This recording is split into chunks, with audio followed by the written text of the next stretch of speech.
네, 여러분 안녕하세요. 네, 마지막은 종강이네요. 오늘 종강이죠. 네.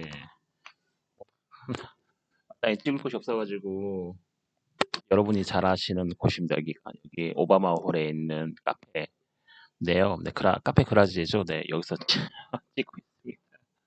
네, 여러분 오늘 종강인데 너무 아쉽고요. 네, 자주 학교에서 뵀으면 좋겠어요. 네, 저는 여러분들의 얼굴을 잘 모르니까 여러분들이 혹시 저를 아는 척 해주시면 감사하겠고요. 아마 여기서 이제 찍고 있으니까 아마 소음이 좀 들어가지 않을까 생각이 되는데, 그래도 뭐 아주 뭐 강의를 못 들을 정도는 아닐까라고 생각이 듭니다, 여러분. 자, 이번에 이제 12주차를 끝으로 네, 여러분 네, 종강을 하게 되는데요. 네, 네, 과제도 기한 내에 잘 올려주시면 감사하겠고요. 네, 또 뭐 절대평가니까 네, 또 여러분에게 좋은 점수 드릴 수 있도록 저도 하겠습니다, 여러분.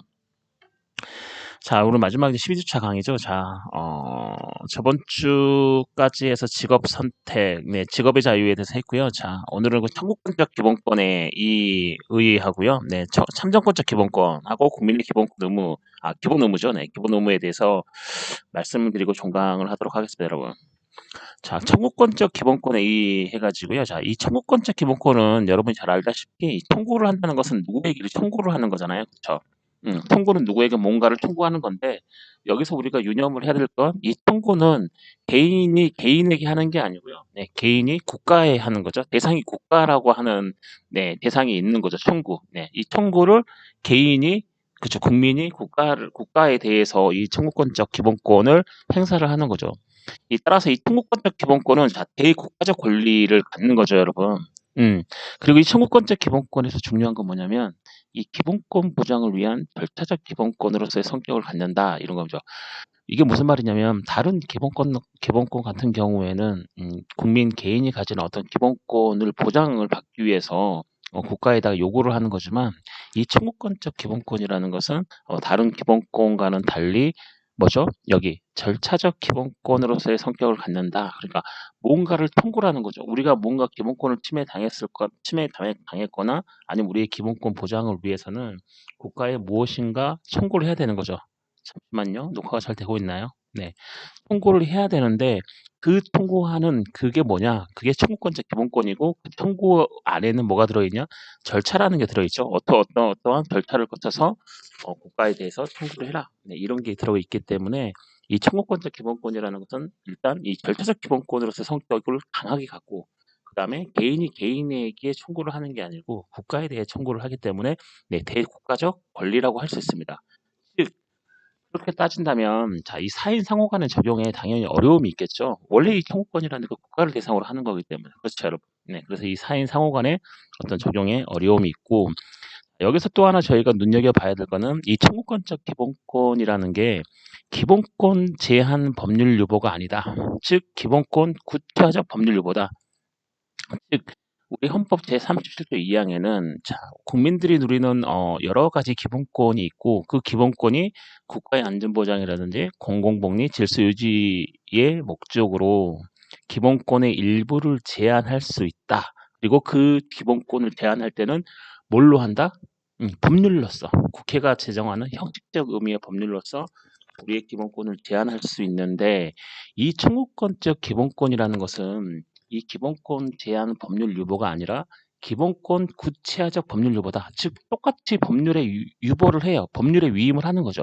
하지만 다른 기본권은 그 기본권을 일부 제한하기 위해서 그 제한을 법률로서 하는 건데 이 청구권적 기본권이라는 건 뭐냐면 기본권을 제한하려고 하는 게 아니고 법률로 똑같이 법률에 위임하고 법률에 유보를 하지만 그쵸. 이 법률에 유보하는 이유는 이 청구권적 기본권을 행사하기 위해서 구체적으로 어떠한 절차를 따라야 되는지 그 구체적인 절차를 법률에서 규정을 하고 있기 때문에 자, 이거는 기본권 구체화적 법률 유보다. 그렇죠.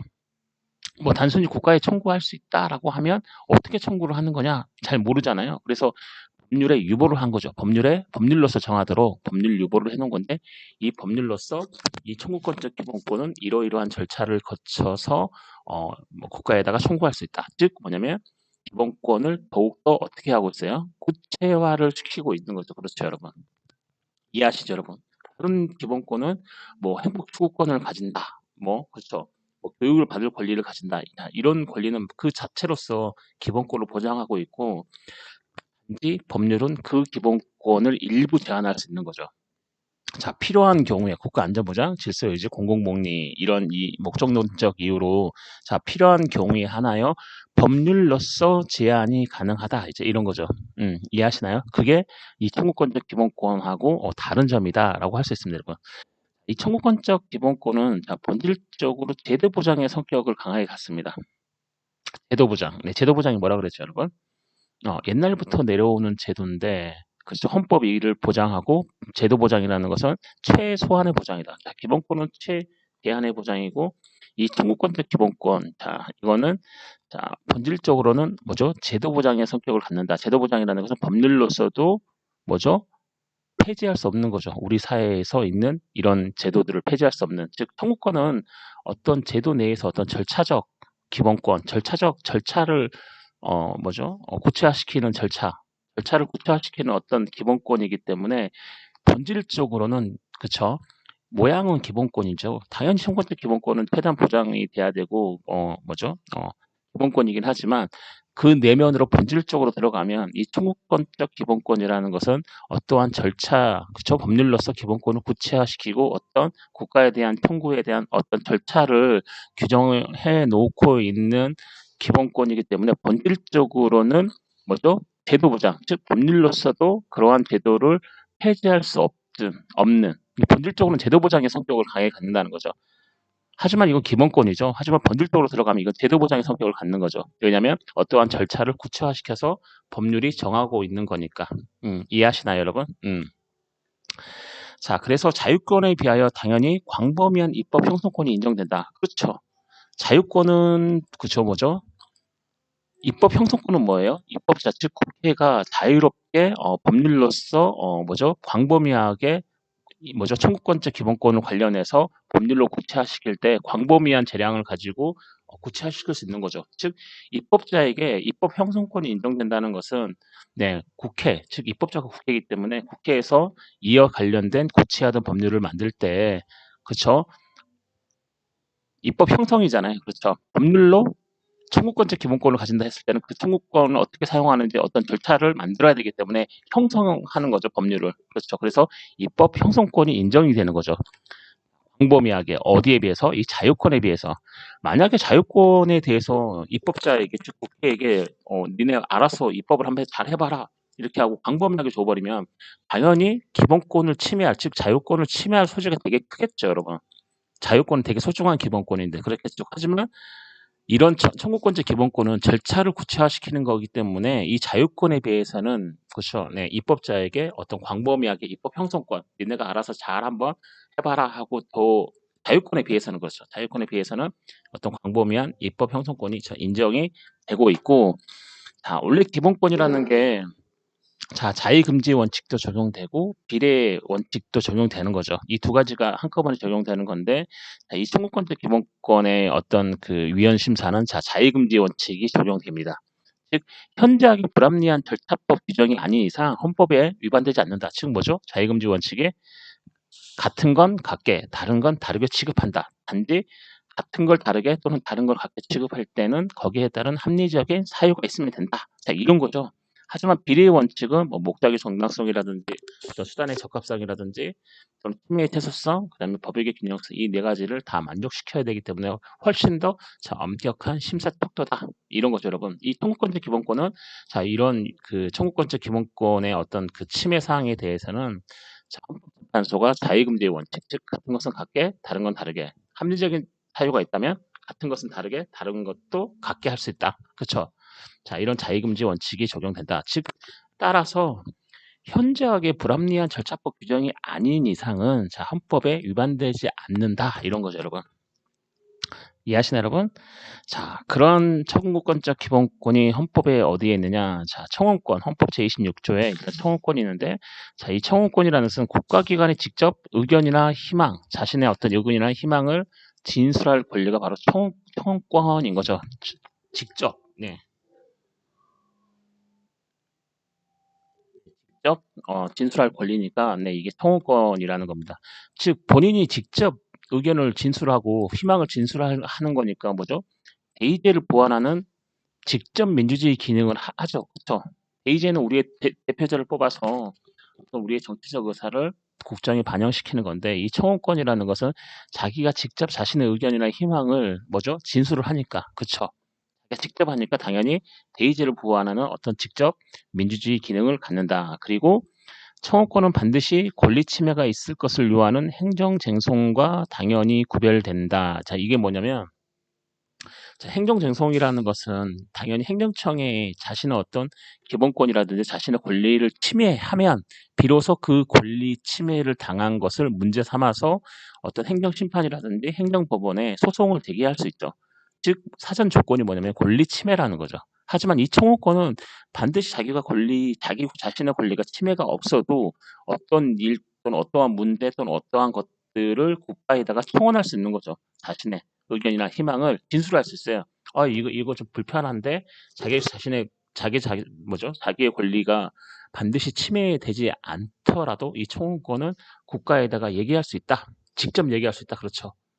얘기할 수 있다. 그래서 그게 행정쟁송과는 구별되는 거죠. 행정쟁송, 즉 행정소송인 것은 행정법원에다가 뭐 자신의 권리 침해를 구제해달라고 뭔가 소송을 할 때는 반드시 권리 침해가 있어야 되는 거죠. 그 권리 침해로 인해서 행정소송을 제기하는 거니까. 하지만 청구권은 이와는 다르다. 행정쟁송과는 다르다. 즉 권리 침해가 없어도 네, 청원할 수 있다. 자, 이런 거죠, 여러분. 이해하시나요, 여러분?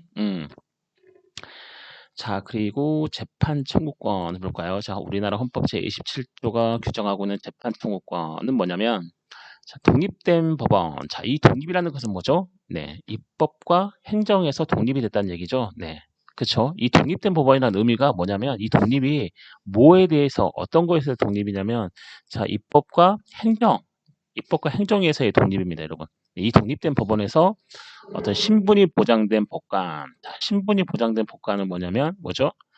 만약에 법관이 입법이나 행정말을 안 된다 해서 막 뭐죠? 법관이 막 이렇게 잘라버려요. 법관을 막 해임시키고 잘라버리면 당연히 법관의 신분이 불안정해지겠죠. 그렇기 때문에 법관의 신분 보장이라는 것은 뭐냐면 법관은 딱 규정이 되어 있어요. 자, 이런 경우 아니고는 법관을 해임하거나 파면시킬 수 없는 거죠. 그렇게 해서 신분이 보장된 법관인 거죠. 즉, 자, 독립된 법원에서 신분이 보장된 법관에 의해서 자, 보세요. 신속하고, 네, 그리고 공정한 재판을 받을 권리가 뭐냐? 네, 재판 청구권, 즉 우리나라 헌법 제27조가 규정하고 있는 재판 청구권이라고 하고 있습니다. 자, 독립된 법원, 그리고 신분이 보장된 법관, 그다음에 마지막으로 신속하고 공정한 재판을 받을 권리가 바로 재판 청구권입니다, 여러분. 자, 내용을 보시면 자, 헌법과 법률이 정한 법관에 의한 재판을 받을 권리. 그렇죠? 헌법과 법률이 정한 법관. 누가 정한 법관이에요? 헌법과 법률이 정한 법관이죠. 네, 이 재판을 받을 권리, 즉 헌법과 법률이 정한 자격과 절차에 의해서 임명되고, 자, 이 물적 독립과 인적 독립, 물적 독립과 자, 인적 독립이 보장된 법관. 그렇죠, 여러분. 어떤 물적 독립도 중요하고 인적 독립도 중요하지만, 자, 이 물적 독립, 네, 경제상의 독립 이런 것도 되게 중요하죠, 여러분. 당연히 판사가 돈이 없으면 힘들겠죠. 네. 네, 어떤 돈의 유혹에서 그래서 이 물적 독립과 인적 독립이 보장된 법관이 바로 이 내용 중에 헌법과 법률이 정한 법관이 되겠습니다, 여러분. 그리고 이 법관은 뭐에 의해서 재판을 하냐면 자, 법률에 의한 재판을 받을 권리. 그렇죠. 법관이 자기가 아무리 똑똑하다 그래도 자기의 어떤 생각과 상식으로 어떠한 재판에 임하면 안 되는 거죠. 즉 법관이라는 건 뭐냐면 어떤 사건이 법원에 소송이 들어오면 이 법관은 거기에 적용될 법률을 찾는 거죠. 그렇죠.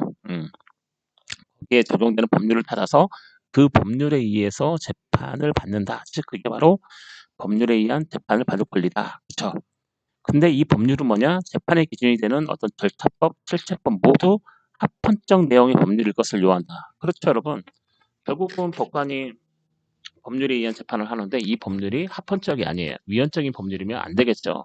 그래서 이 법관이 어떤 이 법률의 위헌성이 의심이 되면 어때요? 헌법재판소에다가 위헌법률 심판해달라고 대청해야겠죠. 즉 뭐냐면 법률에 의한 재판을 받을 권리에서 이 법률이라는 것은 그게 어떠한 절차를 규정한 법이든 또는 어떤 실체, 어떤 주요 내용, 이런 실체에 관한 법이든 모두 일단 합헌적이다. 헌법에 위반되지 않을 법률일 것을 요구합니다, 여러분. 실체적 법률은 형사재판에 있어서 어떤 대형법정주의 원칙에 따라서, 그쵸. 형식적 의미를, 그 다음에 그쵸. 민사, 행정재판에 있어서는 관습법과 같은 불문법도 포함합니다. 이해하시나요, 여러분? 이 실체적 법률은 형사재판에 있어서는 어떤 대형법정주의 원칙에 따라서 어떤 형식적 의미를 하는 거죠. 네, 이 형식적 의미의 법률이 아니라 어떤 관습법이라든지 이런 거에 대한 어떤 형사재판에서는 그런 것들은 사용을 못하게 되어 있는 거죠. 네, 그래서 반드시 이 실체적 형사재판에 있어서의 어떤 법률이라는 것은 반드시 국회가 제정한 형식적 의미의 법률로서만 형사재판을 해야 되고, 실질적 의미의 법률, 즉 뭐 관습법이라든지 뭐 이거 법률 사항이라 해서 그런 것들, 자, 이 불문법들은 이 형사재판에서는 절대 이 법률로 적용을 할 수가 없습니다, 여러분. 하지만 이제 민사나 이런 행정재판에 있어서는 어떤 관습법과 같은 이런 불문법도 포함이 됩니다. 즉 민사 행정재판 이런 것들은 국회가 제정한 형식적 의미의 법률도 포함이 되고 이런 관습법 같은 불문법도 포함되지만, 여기서 하나가 딱 우리가 명심을 해야 되는 게 형사재판에서는 무조건 국회가 제정한 형식적 의미의 법률로서만 법률을 적용할 수 있다. 자, 이런 거죠, 여러분. 자, 그리고 이 절차적 법률인 거죠. 네, 어떠한 뭐 소송 절차라든지 소송이 진행되는 어떤 절차라든지 어떤 심판이 그 뭐죠? 행정 심판을 하기 위한 그런 절차들, 이 절차적 법률은 절차의 안정이 중요하므로 당연히 모두 형식적 의미의 법률을 의미합니다. 이해하시나요? 절차를 이렇게 했다가 저렇게 했다 할 수 없잖아요. 그래서 이 절차적 법률은 무조건 절차의 안정이 중요시되기 때문에 모두 국회가 제정한 형식적 의미의 법률로서만 가능합니다. 이해하시나요, 여러분? 당연히 재판을 받을 권리는 민사, 형사, 헌법 재판 다 포함이 됩니다, 여러분. 이해하시나요, 여러분? 잠시 쉬었다 할게요, 여러분. 좀 시끄럽죠, 여러분. 여기가 카페라서. 네. 잠시 쉬었다 할게요.